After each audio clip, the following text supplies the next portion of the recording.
La costa del país nuevamente en los titulares debido a las lluvias por el fenómeno del Niño costero. Se reportan decenas de fallecidos y miles de damnificados. Somos un país sin prevención y esto definitivamente nos va a afectar en la gestión de seguridad y salud en el trabajo. En el episodio de hoy abordaremos las emergencias en el país de origen natural y aquellas ocasionadas por la acción humana. ¿Qué es una emergencia?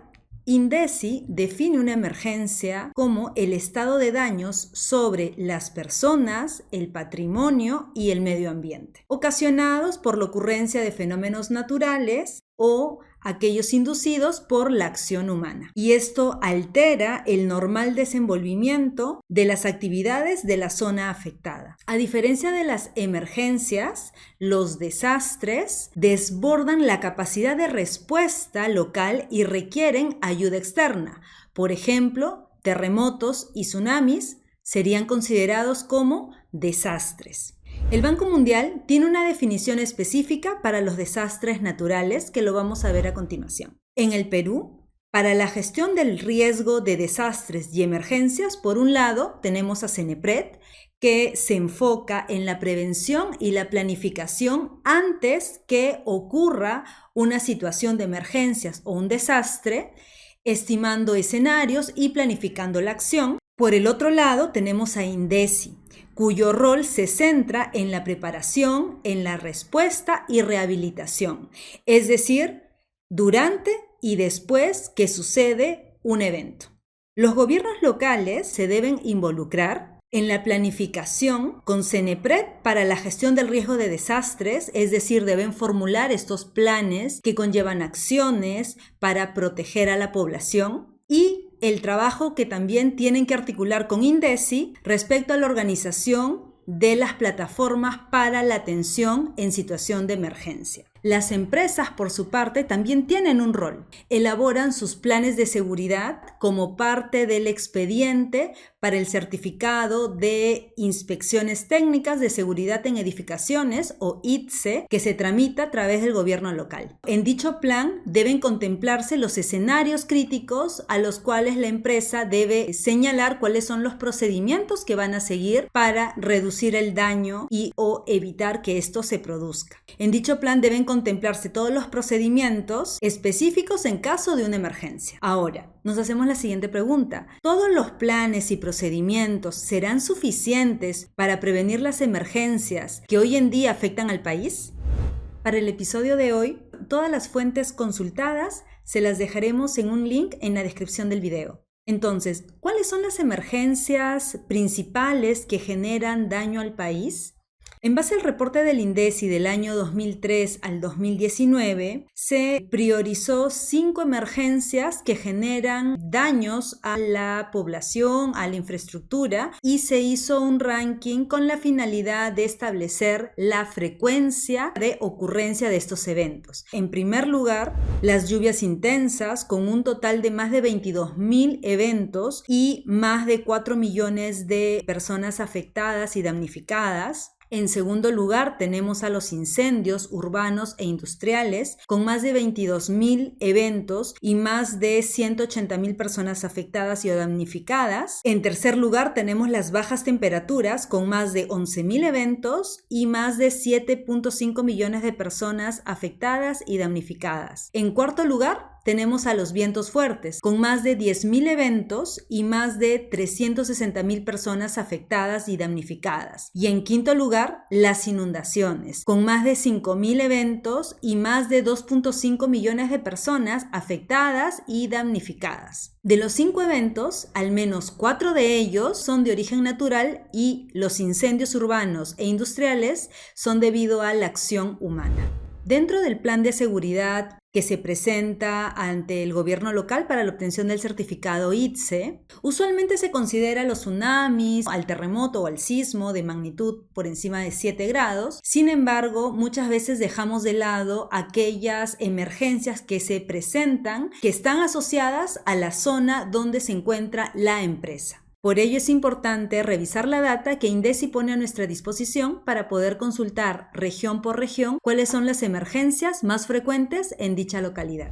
Sobre las emergencias más frecuentes en el país. En el primer semestre del 2024, el registro de emergencias por tipo de evento también muestran similares resultados respecto al informe de INDECI del año 2003 al 2019. En principio, las lluvias intensas, los incendios urbanos industriales, las bajas temperaturas, los vientos fuertes y las inundaciones son estas 5 emergencias más frecuentes en el país. Las 4 emergencias que tienen origen natural son lluvias intensas, bajas temperaturas, vientos fuertes e inundaciones. Estas no podemos evitar que se produzcan porque son consecuencia de la naturaleza. Lo que sí podemos hacer es trabajar en las medidas necesarias para reducir los daños. Entonces, los efectos de estas emergencias son diversos. Afectan la vida de las personas, la infraestructura, la actividad económica y, dependiendo, pueden generar un impacto duradero a las zonas afectadas. Esto quiere decir que no podemos evitar a que esto ocurra. Entonces, lo que sí podemos hacer, nuevamente resaltamos, es reducir las consecuencias y el daño que esto puede producir en las personas. Entonces necesitamos mejoras a nivel de infraestructura, servicios de salud, zonificación adecuada para reducir todos estos daños. ¿Cuáles son las causas o los factores que generan estos fenómenos naturales? Algunos factores que contribuyen a la ocurrencia de estos fenómenos naturales y meteorológicos son el cambio climático, la variabilidad climática natural como el fenómeno del Niño o la Niña, la deforestación y la tala de árboles, la agricultura intensiva y la actividad extractiva. Además, sumado a estos factores, tenemos agravantes como la falta de preparación y respuesta para estos casos de emergencia y la urbanización no planificada, tomando en consideración una falta de zonificación adecuada en varias partes del país. A diferencia de estas 4 emergencias de origen natural, tenemos los incendios urbanos e industriales. Estos ocasionados por la acción humana, no necesariamente con la intención,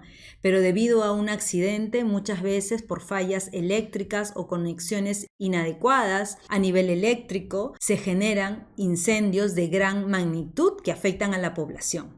Hay que tomar en consideración que son 31 incendios diarios que tenemos en el país. La cifra es aterradora. A lo largo de los años, los incendios no han reducido de manera significativa. Entonces, ¿cuáles son las causas de estos incendios urbanos e industriales? Están relacionados con factores estructurales, por ejemplo, la informalidad y clandestinidad. Muchos negocios, muchos talleres, empresas operan en situación de clandestinidad sin tomar en consideración el riesgo eléctrico de sus instalaciones. La falta de fiscalización de los gobiernos locales.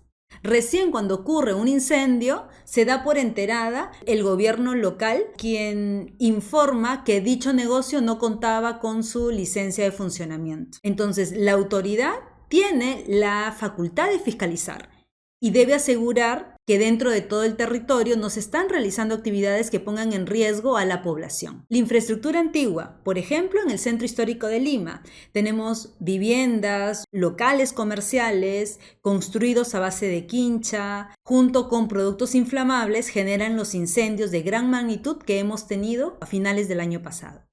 Sobre estos factores estructurales, se pueden tomar alguna acción para reducir la cantidad de incendios que son provocados. Sin embargo, con las autoridades y los políticos que hoy tenemos, esto resulta lamentable que no lleguen a priorizar, salvaguardar la vida y la integridad de todos nosotros. Una vez iba a pasar el ITSE en un establecimiento y cuando nos acercamos al gobierno local para tramitar este expediente e iniciar con la actividad, pues inspectores a través de un intermediario nos solicitaron un monto de entre 15.000 y 20.000 soles para entregarnos el certificado ITSE sin observaciones. Esto, al parecer, es frecuente en varios gobiernos locales y hemos normalizado los actos de corrupción de parte de funcionarios y servidores públicos. Nosotros no accedimos. Solicitamos el cambio del equipo de inspectores a cargo de nuestro expediente porque nuestra intención era cumplir con todos los criterios técnicos para tener la capacidad real de respuesta ante casos de emergencia. El ITSE de un establecimiento está orientado a la gestión del riesgo de colapso y riesgo de incendio. Son riesgos mayores que todo negocio podría afrontar si es que no adopta los mecanismos de control necesarios. Los criterios técnicos establecidos en la norma son lo mínimo que debemos cumplir. Ahora, ¿qué podemos hacer desde las áreas de seguridad y salud en el trabajo? Lo primero que nada es revisar nuevamente el plan de seguridad que se adjunta al expediente para el certificado ITSE. Es importante revisar y considerar los escenarios probables de situaciones de emergencia que se puedan presentar según la región, la localidad donde nos encontremos. No solo basta con, por rutina, anotar tsunami, terremoto, como si fueran las únicas situaciones de emergencia que se pueden presentar. Hoy en día tenemos la infraestructura que puede afectar nuestras operaciones dependiendo de dónde nos encontremos debido a las lluvias intensas. Además, no basta con gestionar hacia adentro, sino también tenemos que tomar en consideración nuestro entorno. ¿Qué pasa si al costado de nuestra empresa opera un taller clandestino o un almacén de sustancias químicas inflamables? Esto nos expone a sufrir algún daño colateral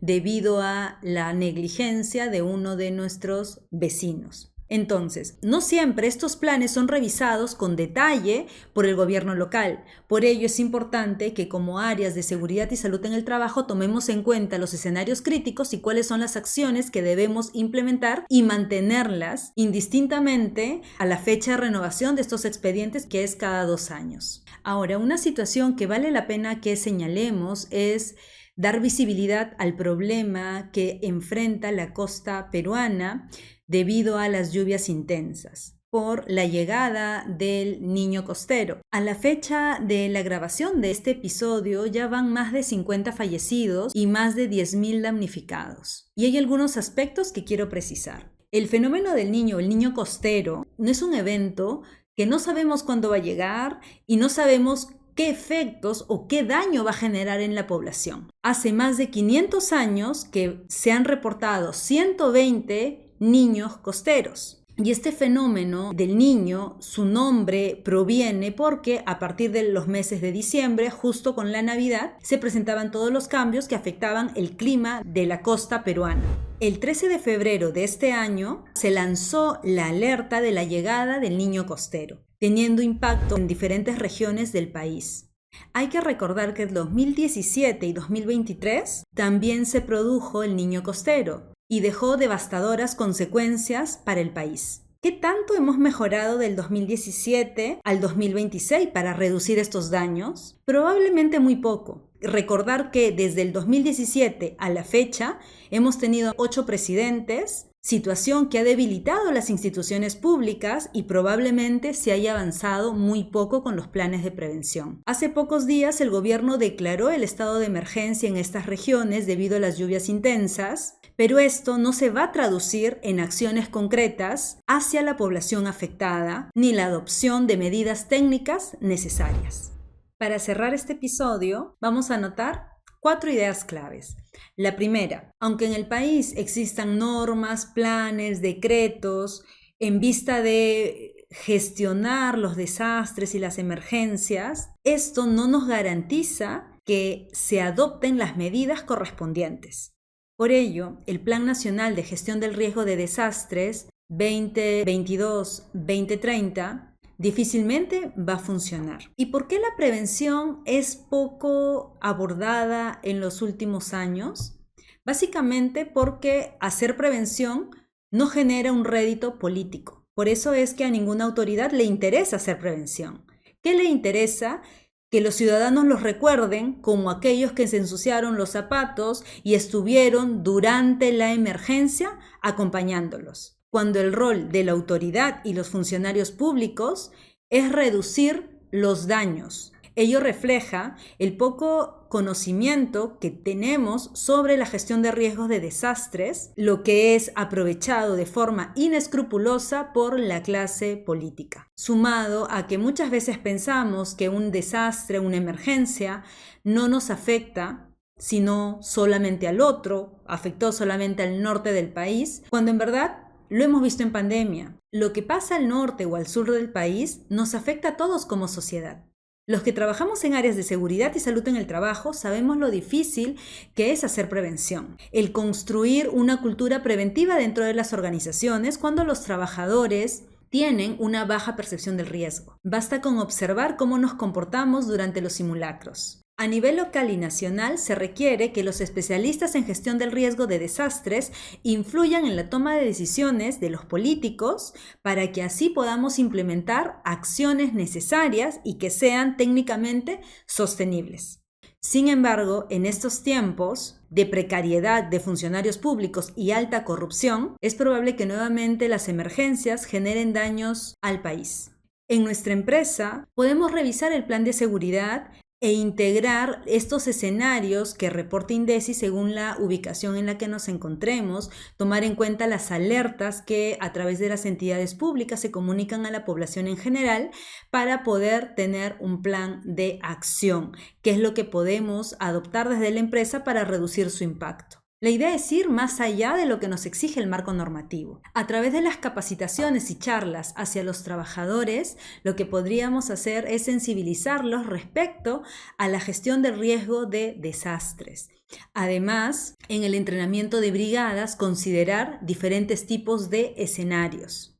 Y como último punto, revisar al menos de forma anual los reportes de INDECI y CENEPRED, así como la base de información que tiene la plataforma SIGRID, Sistema de Información para la Gestión del Riesgo de Desastres. También consultar información un poco más especializada en el aula virtual del INDECI y CENEPRED.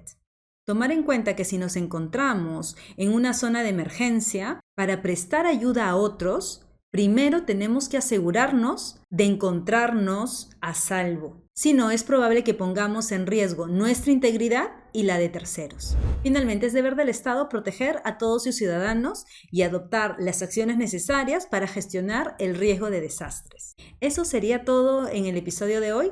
Recuerden seguirnos. Melissa, tu ergónoma de confianza.